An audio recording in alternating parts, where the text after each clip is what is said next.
T-Birds Weekly Report is the Eagle news, notes, and analysis you need.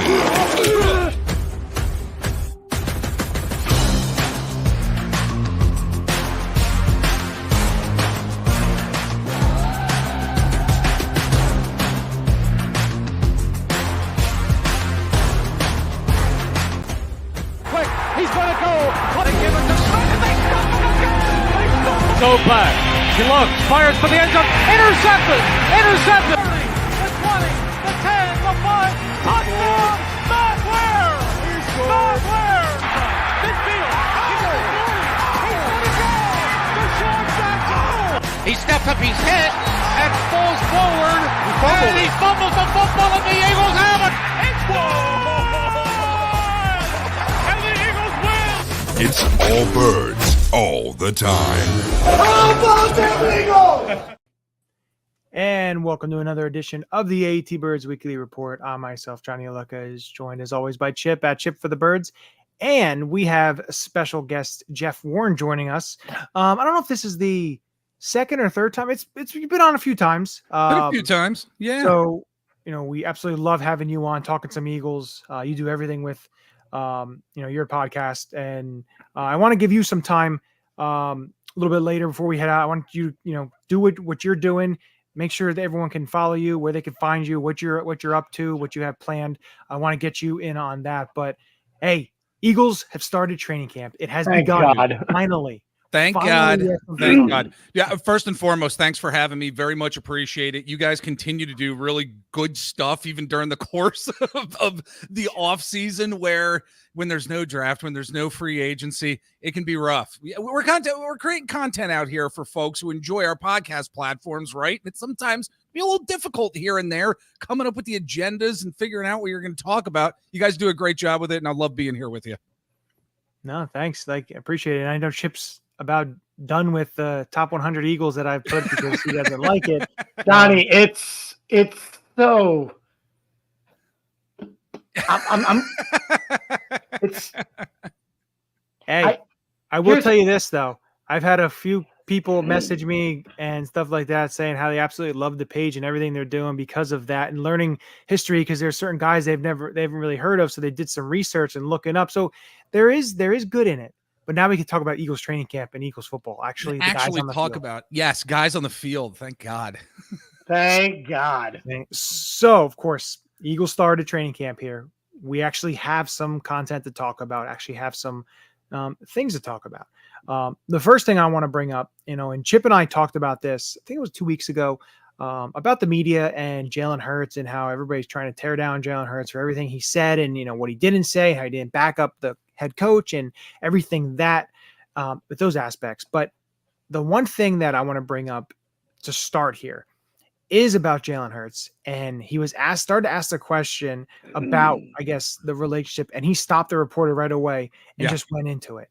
And I basically just shut it down because, I know he's probably heard about it, maybe not directly from the source, but he's sick and tired of it. And you could tell that right away. Start off camp, he's just done. I'm not getting into this. We're not going to keep rehashing this. And he just laid it all out.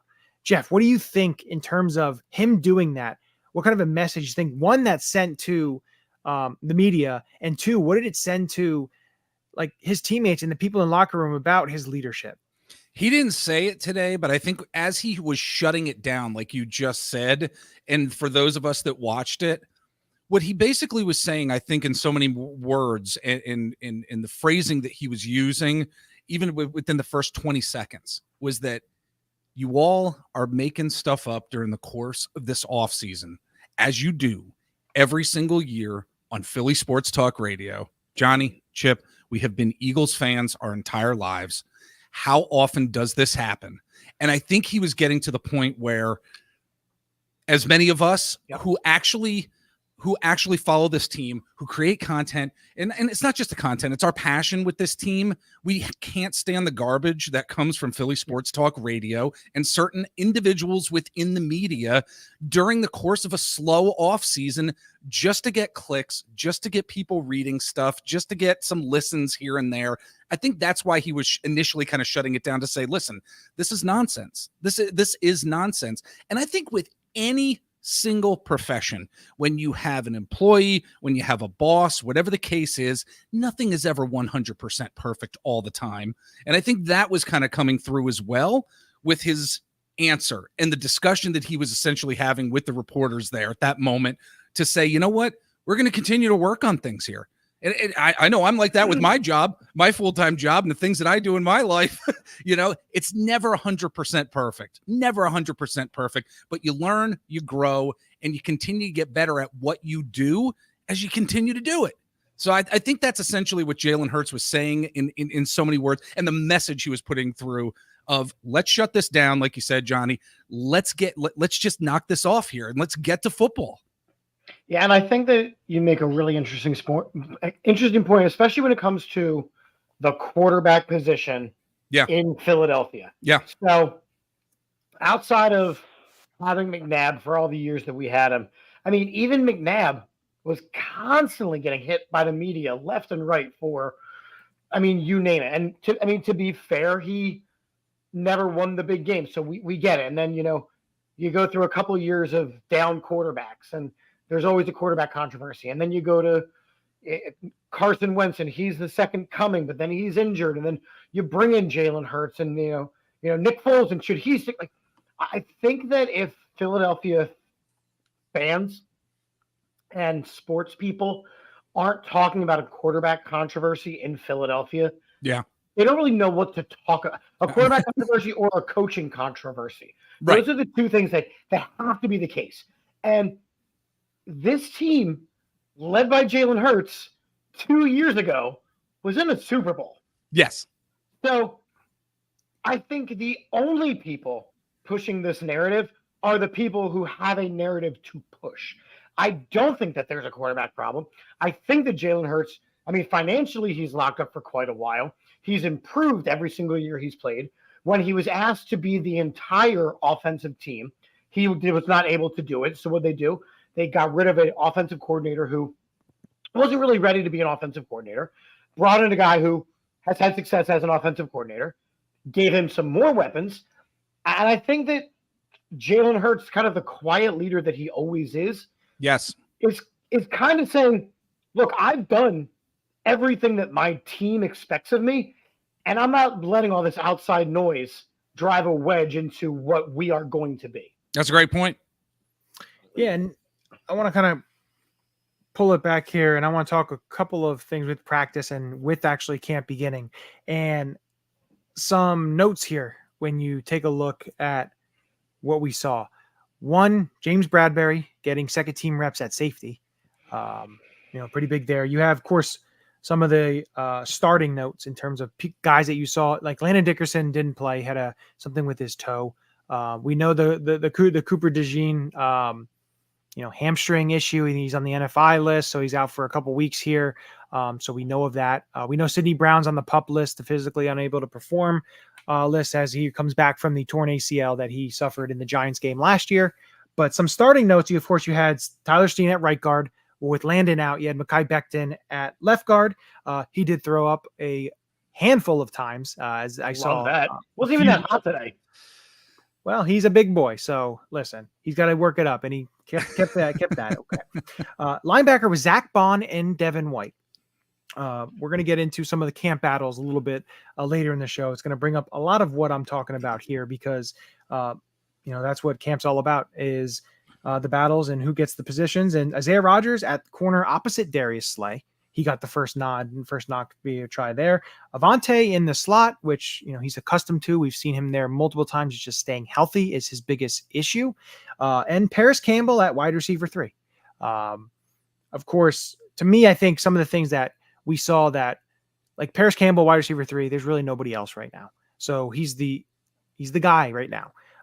But Jeff, what do you think of, hearing all that kind of stuff, and even the Bradbury stuff of the first day of camp and what you kind of saw with some of the guys that were starting and some of the guys who were taking some early reps as the first team backups? Let me start with the Bradbury situation, because I know during the offseason there were reports that they were looking to possibly, see what can happen with him at the safety position. I think it speaks well of the coaching staff and even the front office to say, okay, this guy has a pretty large contract that we gave him in the spring of 2023, just a little over a year ago, year and a half ago or so. It screams the Alshon, I think, of 2020 or 2020. Yeah. We knew that you couldn't get rid of him. He has to be there. And it just, Yeah. But to not only give him an opportunity, but to give the defense an opportunity to potentially utilize some of the talent that he does have. Yeah. Yes, at a different position, but to say, you know what, we're not just going to throw him away. Let's see what he has here. Let's see what he can give this new defense, because it's going to be a new defense. And we know that in Vic Fangio cover 6 defenses, been talking about it on our podcast a number of times, linebackers and safeties, you have to cover in space. If he doesn't have as much space to possibly be able to cover in at the safety position, and it could be argued maybe he would have to cover more space from time to time, it could be good for him to move to safety. And the fact that the coaching staff and the fact that the front office is giving him that opportunity and giving the team and defense the opportunity without just completely writing him off, I actually think says a lot about what this Eagles organization actually is and where they're at, and how they are a staple that a lot of other teams should be looking at to replicate certain things that may not be going their way. Look, this didn't go their way last year. Cornerback 2, James Bradbury, did not go their way, but they're saying, let's make an alteration here and let's see if something else works. And the fact that they're willing to experiment with that, Johnny, I think it speaks very well of where this organization is at right now. Yeah, for me, the Bradbury thing, I feel like last year they re-signed Bradbury when they missed out on getting C.J. Gardner-Johnson back. So they made a pivot. Now they've got C.J. Gardner-Johnson back, and they've also got Bradbury, who, I mean, there's no way of sugarcoating it. He had a really bad season. He did. And everybody calling for, I mean, this kind of goes back to the Jalen Hurts point. Everybody in Philadelphia calls for these drastic changes all the time. Right. And that's not how you build a locker room. Right. That's not how you build an organization. I mean, you look at guys that have been here. I mean, Jason Kelce played his entire career here. You look at Fletcher Cox. You look at Brandon Graham. You look at these guys who have been here and always wanted to be here. It's because of the loyalty. And yes, they were playing at superior standards. But you look at some of our superior players, and again, talking about a dark time in Eagles history, where we trade LaShawn McCoy for peanuts. We get rid of Deshaun Jackson. We get rid of a Jeremiah Trotter and let him go away. I mean, even McNabb, you let McNabb go away. So I like that they're giving Bradbury a chance to redeem himself, but they're being very careful to do it not at the expense of the team. Right. Like, you know what? You had a bad season. Now it's kind of on you. Like, if you want to put in the work and you're willing to be a team player and you're going to play wherever it is that we tell you to play and you're going to do it to the best of your ability, we got a spot for you. Yep. And if you can't do that, then we have a pink slip for you. He played bad enough that the first pick of the draft was the guy who was going to take his spot, but they said, you know what? You do have skill. Let's see how you are able to perform in this other capacity. Correct. In this defense. And I think that speaks well of the Eagles. And I also think when you look at James Bradbury and you look at the state of the NFL in terms of the cornerback position and the defensive backs in general, Eagles are at a point where we really haven't seen them and having a lot of corners. They have a lot more than we've had. They've been very thin. Them drafting 2 guys early in the draft, them getting Isaiah Rodgers, who is a young defensive back who's able on the field there now. He's starting opposite Slay to start camp. You could see a team who gets injuries, something happens along the line that they're getting thin in the secondary, that they could trade for one of these guys in the back end, whether it be maybe if somebody wants to trade for a James Bradbury, get a veteran corner. If a guy wants an Eli Ricks, a Josh Jobe, something along the lines of that, you have some depth to be able to trade and get something. You're not going to get a ton, but instead of just releasing a guy, you're getting a late round draft pick. You get something for him or whoever it may be. And you're touching on something here, Johnny, too. By giving him the opportunity at safety also, it's showing other teams in the NFL, no, we're just not going to throw away this guy. He has some skill. He has something left in his tank. When an injury does come up, hypothetically speaking, say the Detroit Lions, they got an injury at cornerback position, or even, say the Arizona Cardinals, and they need somebody. Eagles can say, make phone call. Howie can say, listen, we've got James Bradbury here. We really wanted him to be part of our, safety packages and personnel in the future, but we'd be willing to give up so, and then you're getting rid of that salary as well. Yep. It's a very smart move. And I think it also speaks to Bradbury of being able to do that. A team guy, he's not going to, he may be frustrated that he's not the cornerback to it's what he was paid to be, right? And how they are switching up there. But, I saw that the Minnesota Vikings, one of their corners who started 3 games for them last year, played 15 games, Mekhi Blackman, tore his ACL first day of camp. And did he? I didn't even know that. Unfortunately, they lost one of their draft picks, Kyrie Jackson, unfortunately, to a automobile accident. He passing away. So it leaves, when you get injuries and stuff like that happens and your depth starts to become thin, there may be a pairing there to be able to potentially, get rid of somebody, but not have to just cut them and lose out and not gain anything back. Right. And I think this really brings up, all the notes and stuff that I brought. When you take a look at the camp battles, and I think when you look at, we'll start here with cornerback too. You have Darius Slay is your number one. He's the guy. He's, he played really well last year. I think he gets a little bit, like a bad rap in a way.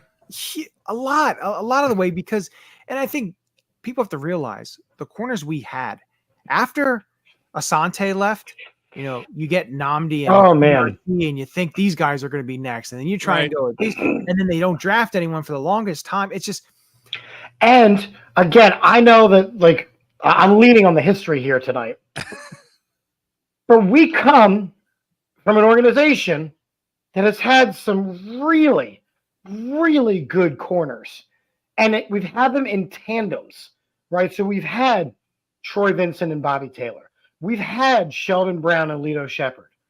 Darius Asante and Sheldon. Yeah. Darius Slay and insert excellent cornerback are supposed to fall under that same category and lead us to, I left out Eric Allen. I apologize. Eric Allen, obviously top of that list. My bad. But James Bradbury had an opportunity to be that bookend where they could just shut stuff down. And again, he fell very, very flat. And now they went and they drafted a guy, and they've got guys who they're already developing. I just think that this Eagles team, when it's at its best, has really, really strong corners that can just absolutely dominate. Yeah. Without the additional over-the-top help either. Yeah.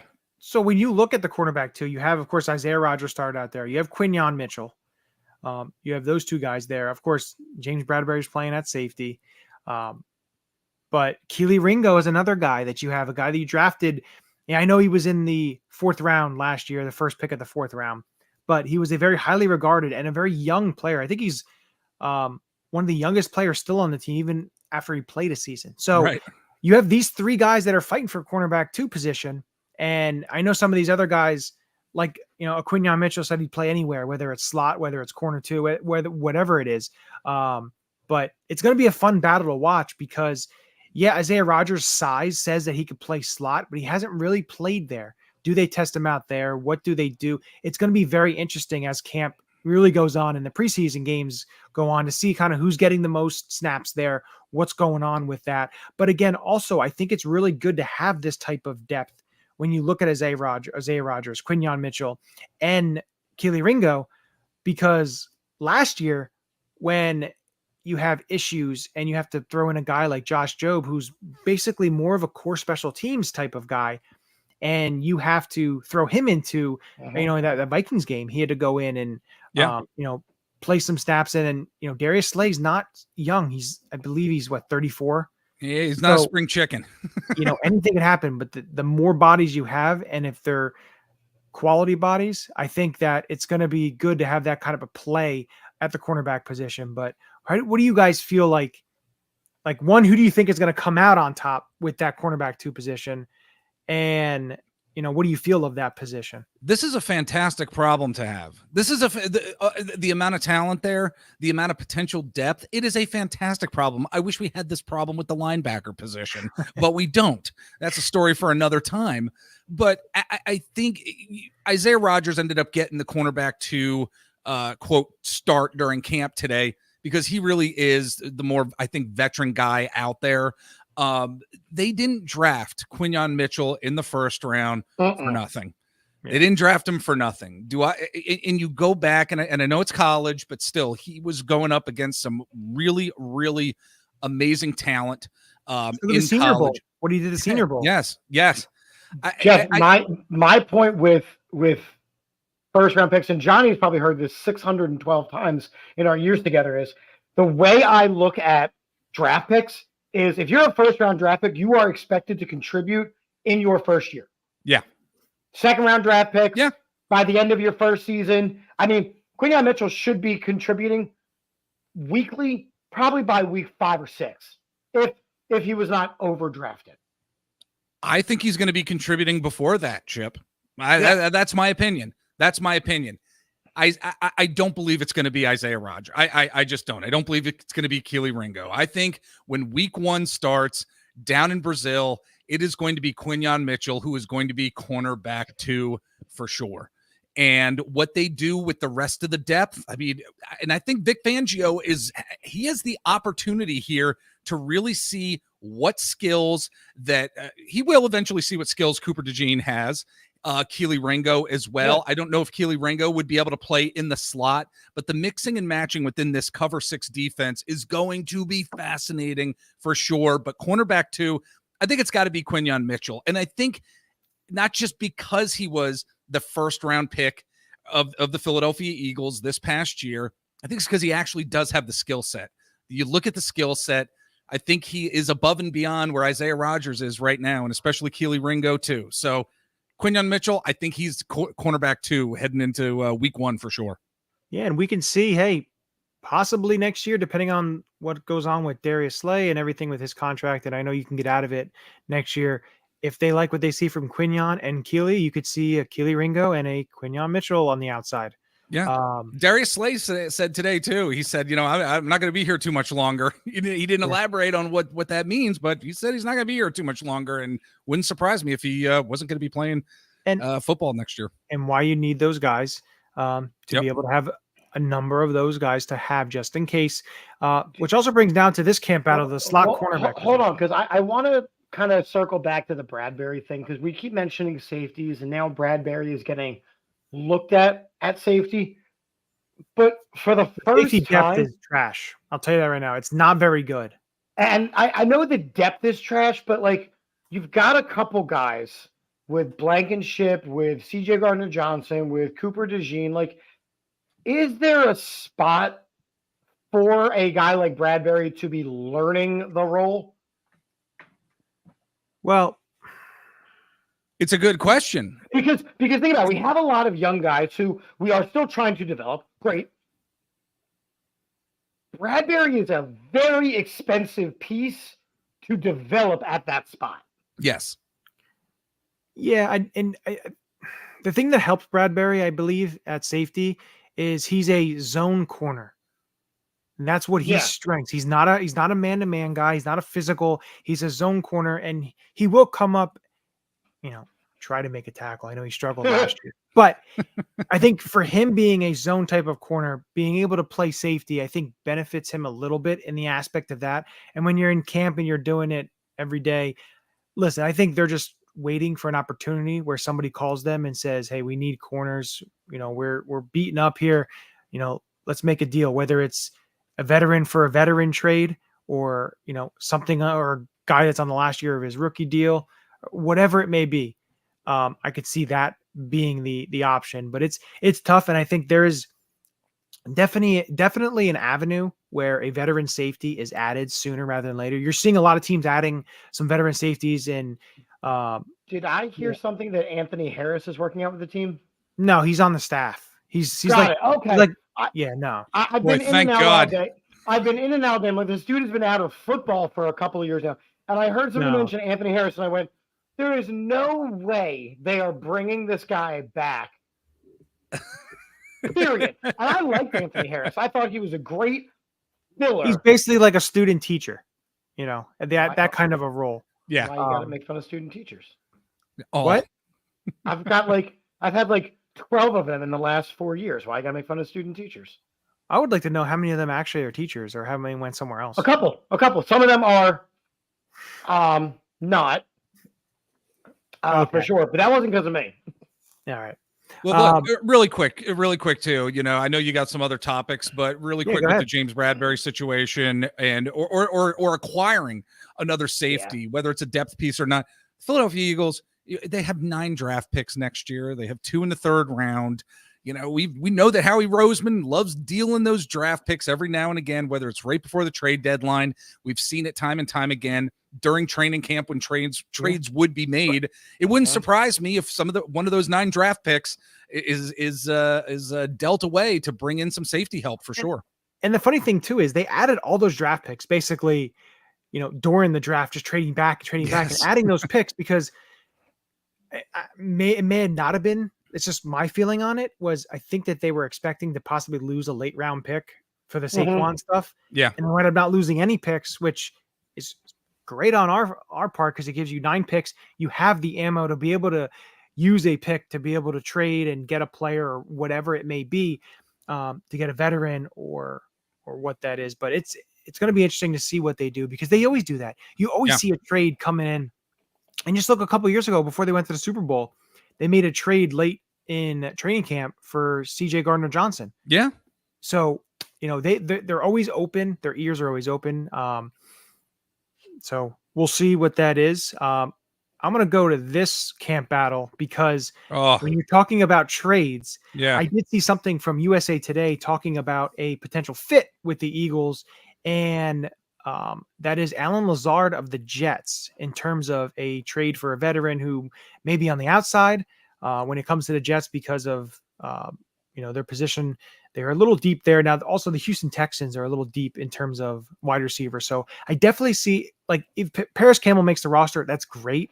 But if you're able to get another veteran to be your wide receiver 3 or something along that has more in the tank than Julio had last year, I'll be more than happy because if something were to happen to a Devontae or an AJ that they're going to miss a couple weeks, you just want to make sure that you have someone that is capable, who's been there before, who's not injury prone, hopefully, but someone who's been there before that can, give you valuable reps. Well, not even a couple weeks. I mean, look, before we jumped on here, we recorded our podcast, and my co-host and I, we were talking about the fact that, coming out of the draft and coming to the Eagles after winning the Heisman, Devontae Smith it was said how many times, guys, he's not going to last in the NFL. You know what? He has, but how long will it take for a huge hit on him to really, really sustain or him to be so injured that wide receiver 3, wide receiver 4 are going to need to be extremely critical to this team? I'm worried about, a tissue injury with AJ Brown. AJ Brown is just a huge receiver. We know he is, and he hasn't been injured too much. Real serious injuries throughout his tenure. But I always have that feeling in the world of football when we watch this game, guys, that there's certain guys are, quote, due for an injury simply because they've been in the league for so long. They've been taking hits, and it's just like it's got to be coming at some point. We've been so lucky with A.J. Brown and Devontae Smith during their tenure here. But if the rug were to get pulled out from under us and one of those guys misses significant time, I'm honestly not feeling too good about Paris Campbell and Britton Covey at this point. There's 2 rookie receivers. I'm not feeling all that great. So again, like we were talking about with the safety position, I hope that there is a move made with some of these draft picks for next year where Howie's going to be able to bring somebody in with that veteran presence that's really going to be able to give Jalen Hurts at least another option, especially over the middle of the field, which I hope that we're going to see a lot more of this season and on those intermediate routes. This needs to be addressed because I think it is the underlying story, or I should say most underrated storyline of this Eagles season coming into training camp here. I really do. I'm glad you brought it up. So I have quite a few thoughts about this, including thinking about last year and how Jalen was expected to be doing literally everything.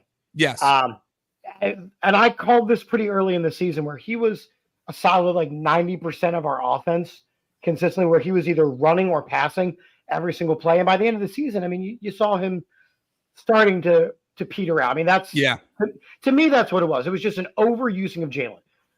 You go and you get a guy like Saquon Barkley, who, I'm going to be honest, I don't think he was a need, but my God, is he a luxury? Yes. I think that you kind of redefine the offense because now, I mean, number one, the play action pass actually has some teeth. Number two, you actually have a running back who can eat up some carries. So Jalen doesn't have to hold the ball every single time. He's a threat out of the backfield. To me. But Chip, they're not paying him the amount of money they're paying him for him to only get 10, 11 carries. I know. I am aware. But what I am saying is I want him to be getting 18, 19, 20, 25 carries a game. I want them to have less carries for Jalen Hurts so that Jalen's longevity continues. That's what the biggest issue was all of last season, is that Jalen's longevity took massive hits as the season went on because he was expected to be doing so much in the offense. Where I'm saying is I like the idea of a wide receiver 3 battle. I'm actually not too worried about the guys on our roster because, and Johnny, here you go. Ready? I'm going to throw you off here. The guy I think needs to step up the most in this new offensive schemery is Dallas Goedert, who's been trending downward the past couple seasons. Thank you, Jeff. Thank you for joining my dark side. I do not think that Dallas Goedert is the quality of tight end that Johnny does. I still love him. Yes. I like him. I want him to be. But in order, in my opinion, for this offense to have a level of success, which is hoisting a Lombardi trophy because the offense was able to do things, wide receiver 3 is not as relevant as a position as tight end 1. So the funny thing is, and maybe I wear it on this podcast, my 88 Kelly Green Dallas Goedert jersey that I got last year. But if Dallas Goedert gets over 900 receiving yards, Chip's going to actually buy a Goddard jersey. He doesn't know that, but he knows that. I didn't know that, but I'll tell you what, if I've been known to purchase a tight end jersey or two. Dear God, tight jersey? Dallas, what's that? A tight jersey or a tight end? Tight end jersey? I swear to God, I just need Dallas Goedert to start to be, again, talking history, to fall into the category now of the great Eagles tight ends that freak injuries have to stop. I think that's where we freak injuries, the guaranteed drop a game. Guaranteed drop a game. He's got to be better. Why are you shaking your head? You know he's good for one. Here's where, really quick. Here's where I'm usually. I love Dallas Goedert. And it's amazing that he's been on this team for six years, or he's played 2018, right? Was when he played his first season. It's amazing he's been on this team this long. The Eagles have not utilized him inside the 10-yard line. They really have not utilized him. Correct. And it's going to be interesting to see if Kellen Moore is going to utilize his height, him being able to go up to the catch point, because Johnny, we've seen it time and time again too, where he is able to go up to the catch point, bring that ball down a number of times to convert on third down. We've seen it a number of times. We've seen the drops too, as Chip has mentioned. But like for the ends in the end zone, I want to see more of Dallas Goedert being involved in that. And the thing is, I don't think his number was called, quite frankly, over these past 2 seasons enough in the end zone. And I think too, when you look at the tight end position, what's behind him is what's a little concerning because we really don't know. Like CJ Uzomah, oh God, if he's healthy, that's a decent backup. But the thing is, he can't stay healthy, and he hasn't been healthy the last couple of years. And then you have Grant Calcaterra, which we still don't know what he is. Right. There is no depth in the tight end room. None. That's the tough part. Now, again, you could see potentially an addition later in camp if somebody were to get cut or traded, if team has a lot of depth there. So there's avenues to get better in that position, but it's going to be interesting to see how that and I didn't put that as a battle, but the tight end 2 position is one that we just don't know. I think that if Dallas Goedert is ever going to have a breakout year, it will be in a Kellen Moore offense. And here is why I'm saying that. And his contract's coming up too soon. I don't frequently like to enjoy mentioning a certain franchise from Dallas on this podcast unless I'm making fun of them. But there was a gentleman by the name of Dalton Schultz who played tight end in a Kellen Moore-led offense. Had a nice career. And in his best season, had 78 catches for 808 yards and 8 touchdowns before signing a very lucrative deal with the Houston Texans. I think if anybody can make Dallas Goedert into what we all kind of want him to be, it has to be Kellen Moore. Yeah, it's gonna be an interesting thing to see. Sorry, Johnny, I just dropped stats on you there. I did. That's not my usual. Yeah, you and your old stats. I hope it happens. I do, like 8 touchdowns from Dallas Goedert would be fantastic. What did he have last year? I think 3. I think he had 3 a year before. He may have had 4, if I'm remembering. I'm not looking at the stats in front of me. I'm just trying to remember.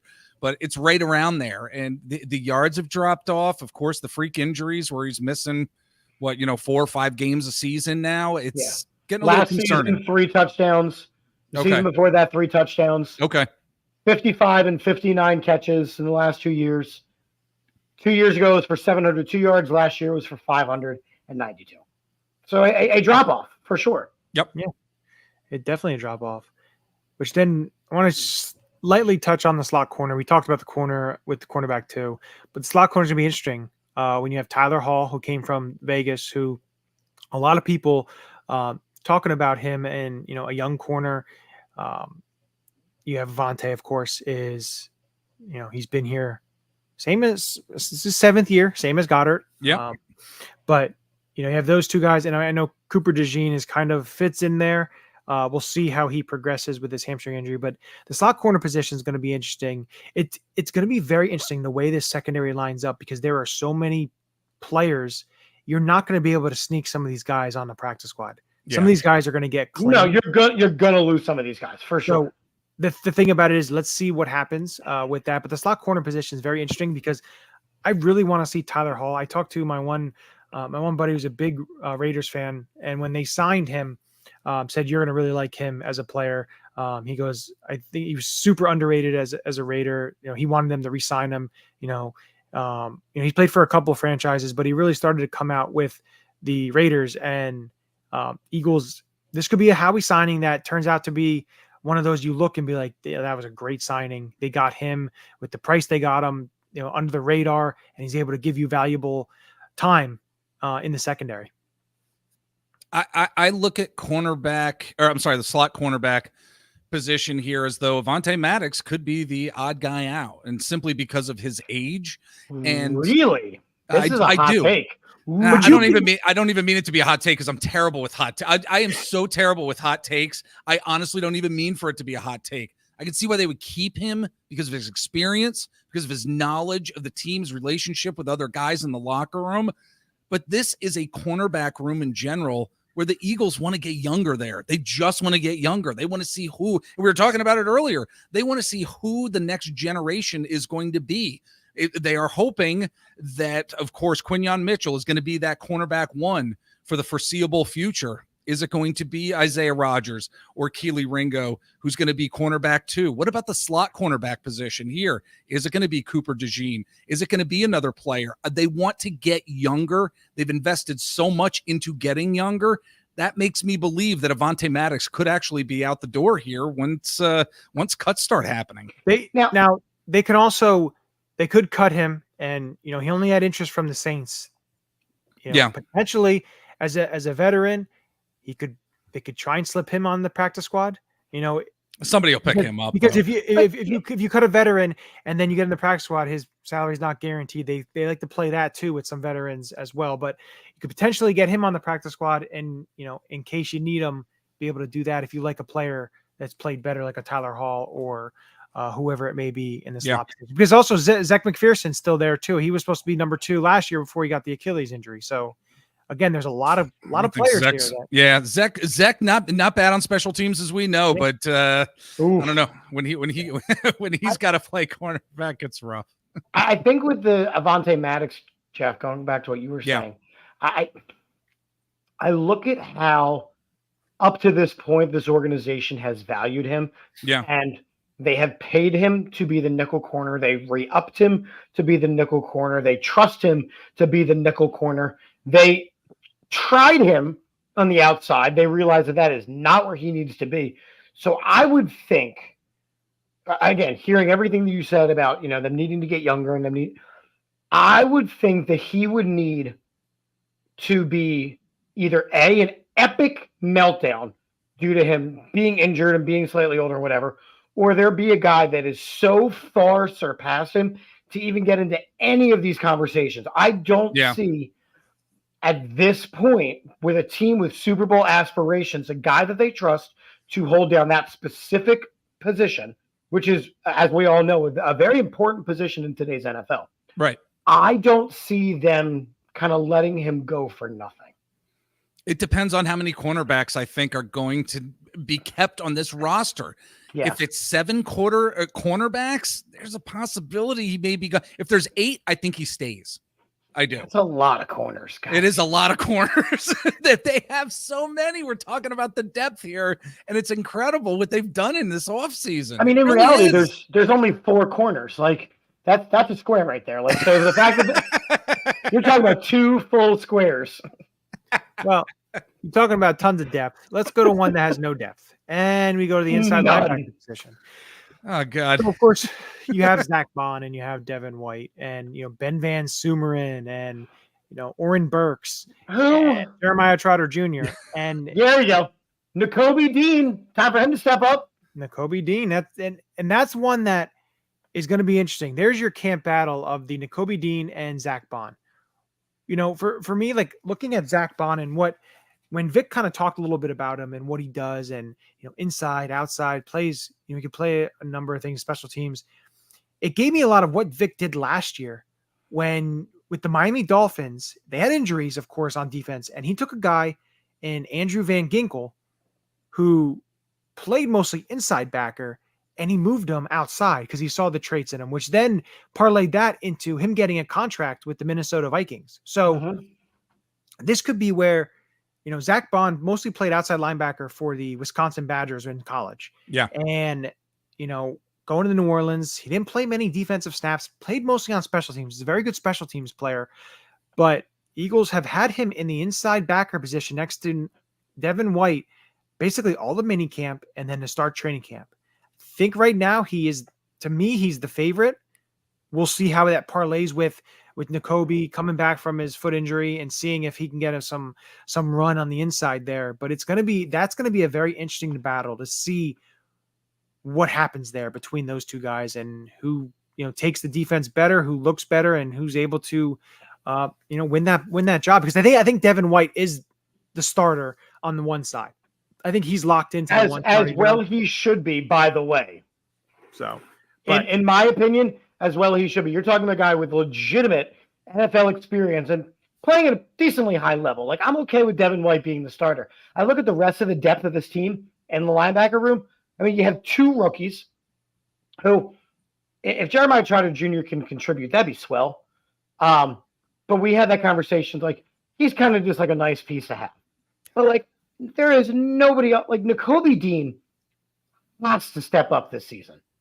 He has to. There is too much on the line and too many players that have been moved on from for Nakobe Dean to be the guy, for him not to be the guy. It's just that simple. He's got to become the guy. When I look at this position, guys, I'm looking at it from the standpoint of who is going to be the least of a liability.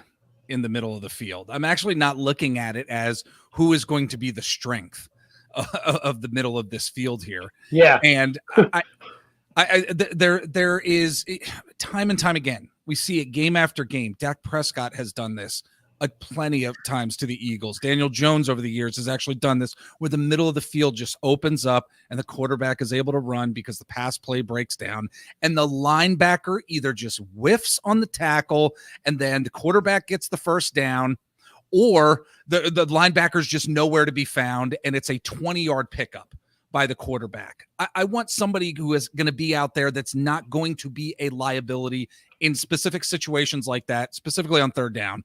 We've seen it time and time again. And if it's Devin White, that's fine with me. With Nakobe Dean, the disappointment that in him not being able to stay healthy, that's going to be there until he is actually able to show us that he's not a liability. And that's how I'm looking at the linebacker position. Who is not going to be as much of a liability this season? You missed the days of watching Byron Evans and Seth Joyner. Middle of the defense. And and then for us, it's, Jeremiah Trotter and Carlos Emmons, and you're getting guys like that. And it's just, and then we get guys like Kiko Alonso to wet our whistle.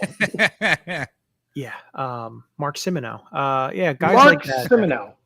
So, it's a tough position because we just know the way it's. I'm just so tired of having a linebacker room is, guys, just don't suck too bad. Yeah, exactly. Just try don't not to be the liability. Too bad. Yeah. Yeah. Well, they are. Look, they are the umpires of the situation. Just get in and get out without making a name for yourself. There you go. Look, TJ Edwards. He was a fantastic developmental piece. Yeah, we let him go. We have not seen in quite some time. They had to make a decision there. They made the decision they did. He went to the Chicago Bears, and he's a pretty darn good linebacker, and he's going to be for some time. And Jeff, that specifically was the guy I was thinking of when I said, hey, we have Nakobe Dean, and we made a choice to choose Nakobe Dean over some really good.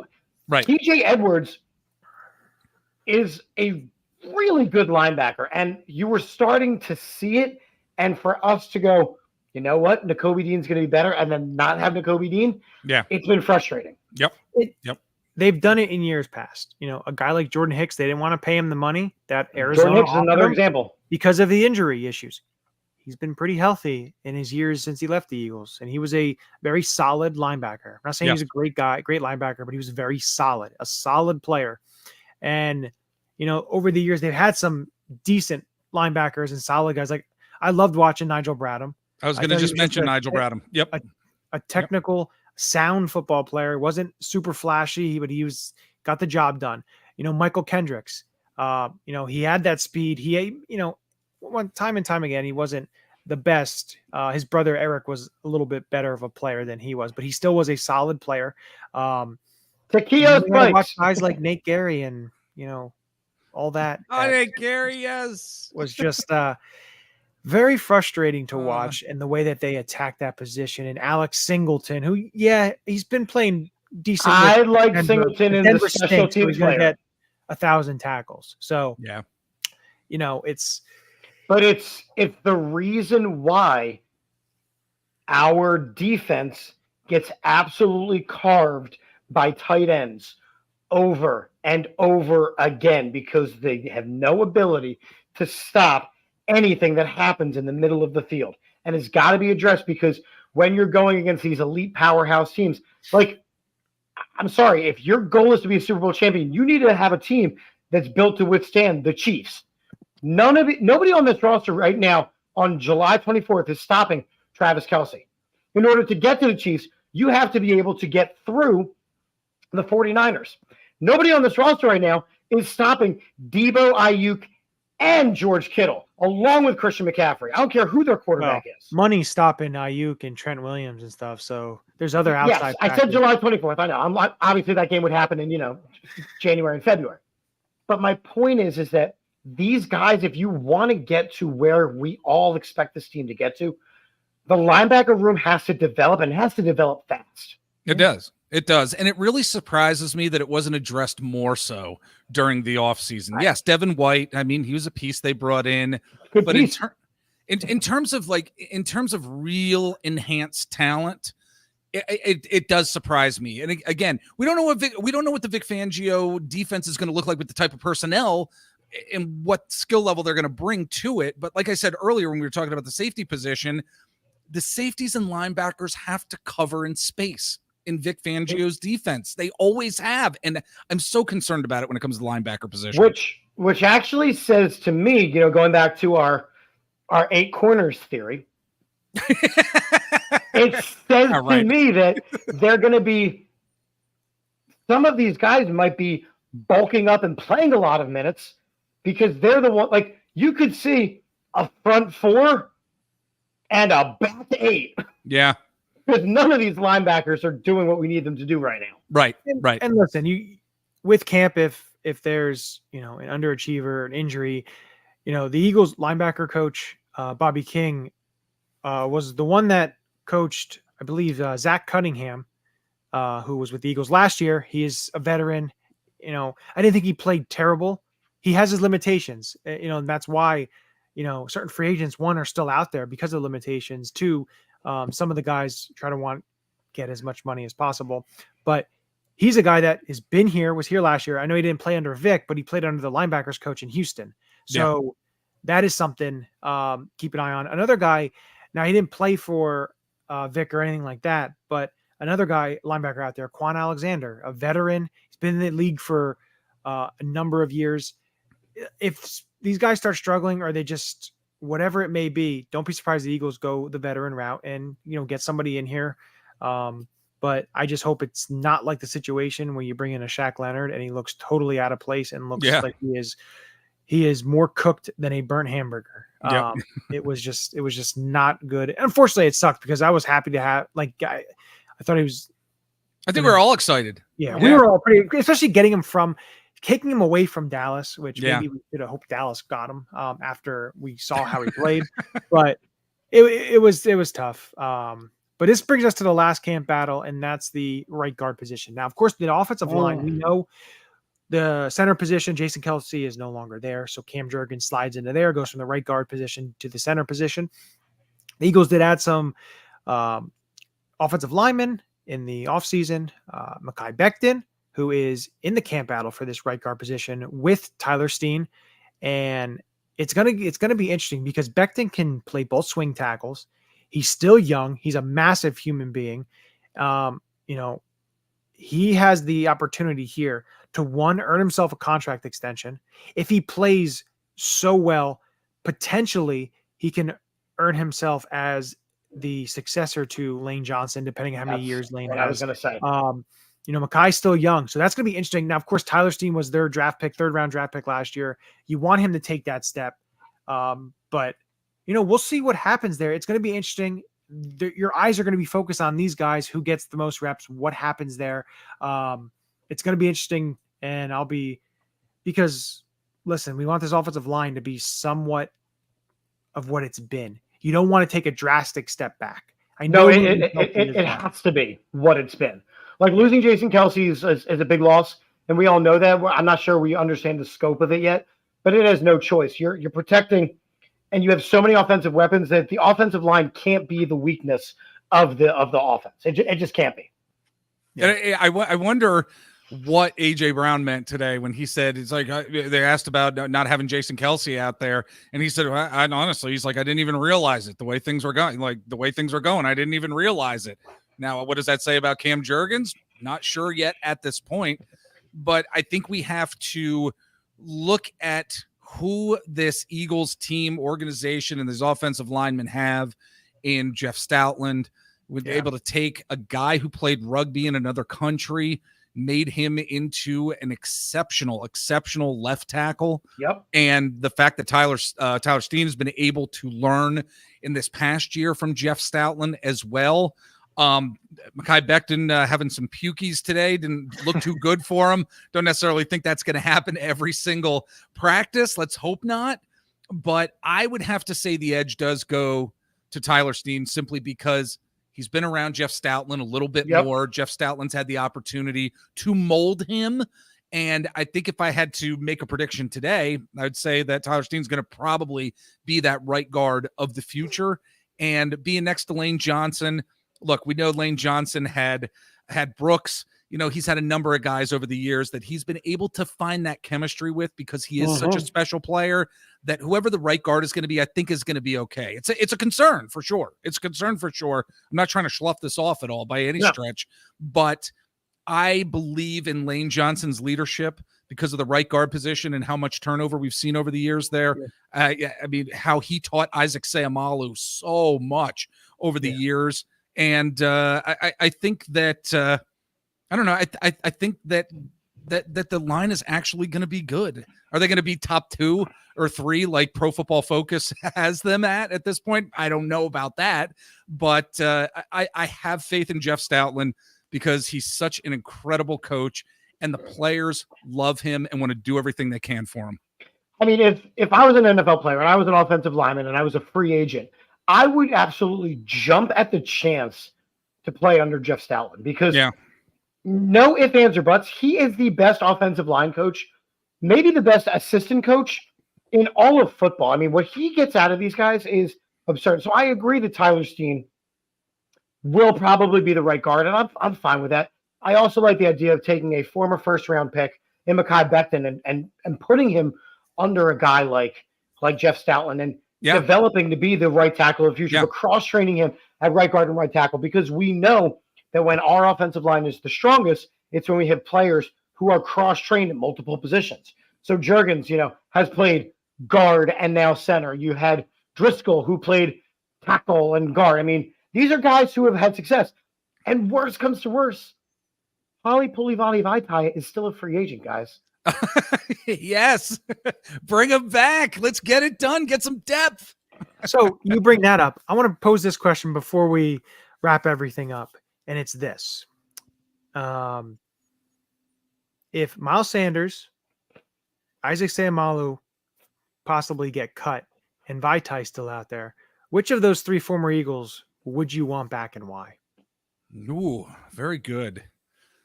Very good. So I personally would pass on Miles Sanders. I agree with Chip. Because you paid Saquon what you paid him, it's not a running back by committee situation. And yes, the depth is nice.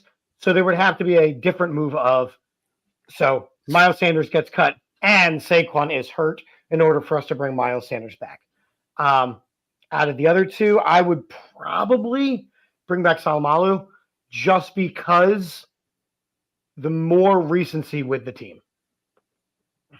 I would go with Seumalo as well. I would. And I think the relationships that he would have with some of the offensive linemen who he played with would still be there. It would be seamless for him to be in that locker room. It would be seamless for him to be on the practice field and even in games, I think, as well. So I would have to go with Seumalo. And not saying he's going to get cut. It was just a right throwing it out there. But I did see something earlier about him because they do have him starting at the left guard, but they have a lot of options. They drafted 2 early guys, a center and a right tackle, and so you never know. Maybe they'll cut Nate Herbig. Nate Herbig will be available then too. So you have different options there. But I just thought that was a fun question to pose. Which former Eagle would you like to see back? But Jeff, thank you for joining us again. Guys, it was great. Appreciate it. We'll have to get you again before the season and get your prediction and everything that lines up there. Where can everyone find you? What are you doing? Let everyone know. Well, Johnny, I had you on the Philadelphia Sports Table podcast show just a few weeks ago. We were talking about this Eagles team. Chip, got to have you on very soon. We're definitely going to get that done. You can find us on the Twitter/X at Philadelphia PST. We're also on Threads, Philadelphia Sports Table, Instagram as well, Philadelphia Sports Table. Check us out. You can follow me on Twitter/X at Jeffrey_Warren. And it was great talking to you guys. Appreciate the opportunity to come on. Always great. It's always nice to talk to folks who are like passionate fans who understand the sport and understand what's going on. And it's not all about hot takes. Like when you said that about hot takes earlier, Chip, I seriously, it was like a dagger going through my heart. I was like, oh my gosh. Because we just don't do that. We don't do that on our show. We want to talk intelligently about sports, right? And the passion that we have for our Philly sports teams on the PST podcast show. So I know you didn't mean anything by it, buddy. No, and even what you said, it wasn't so much that it was a hot take. It was something that hadn't even registered in my mind. I'm like, okay. Oh, let's discuss this. Let's delve into it. Yeah. It wasn't a hot take of this is going to happen. And I know because I talked to the assistant towel cleaner on Tuesdays in the locker room. And he told me that's not like what this was. Like, well, you didn't like name drop 47 people. You're like, hey, we're really loaded in the quarterback room. Maybe he doesn't make it around. I'm like, oh, that's interesting. Yep. That's a hot take right there. Well, if folks can find us on Apple Podcasts, Spotify, and if anything happens to your podcast feed, PhiladelphiaSportsTable.com. It's where you can get all of our shows. So thanks again, guys. Appreciate it. Yeah, anytime. And before we leave, I do want to bring this up. So everyone watching this or want to tune back and put it on YouTube and watch it. Chip is giving me all these vibes of he's getting ready for mom to go to bed so he can sit and play Call of Duty all night long. False. NCAA 25. Thanks. Oh, there you go. 25. But with that, the way we always end every show is a very happy and a friendly Go Birds. Go Birds. Go Birds. This is Matt Ware. Hey, for all the Eagle content you need, go follow All About the Birds. They do a damn thing. Check them out. Hey, Eagles fans, I may be in Tampa, but I know where to find the best Eagles content out there. Check out my friends at All About the Birds. Philadelphia, what's up? This your boy Freddie Mitchell, a.k.a. Fred X. It's all about the bird. All birds all the time.